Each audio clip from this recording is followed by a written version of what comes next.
Parallèlement à la définition de vos objectifs, il faut établir et choisir les différents indicateurs de performance à suivre pour analyser les retombées.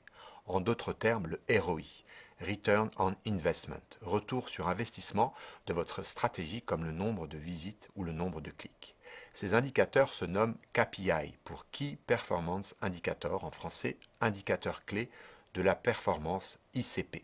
Les KPI regroupent toutes les mesures, statistiques, chiffres et taux et indiquent la réussite de l'entreprise en valeurs chiffrées et prouvées. Les indicateurs KPI sont nombreux et différents selon les actions et leviers web marketing. Pour définir un indicateur de performance, il faut calculer le résultat issu des trois questions: quel est le contenu étudié, quelles sont les données dont on dispose, quel est le mode de calcul de l'indicateur. Il vous faut ensuite récolter les données, comme avec l'interface Google Analytics, pour traquer les comportements des utilisateurs sur un site web, par exemple.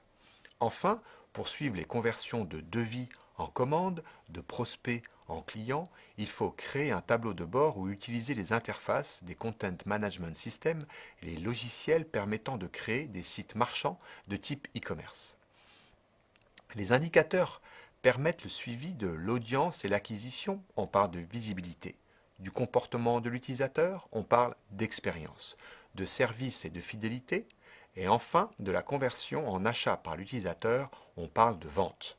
On comprend que cette vision héroïste, à savoir créer du contenu en prenant soin de suivre les indicateurs de performance, sera gage de meilleure réussite d'une stratégie de contenu et de toute opération de web marketing.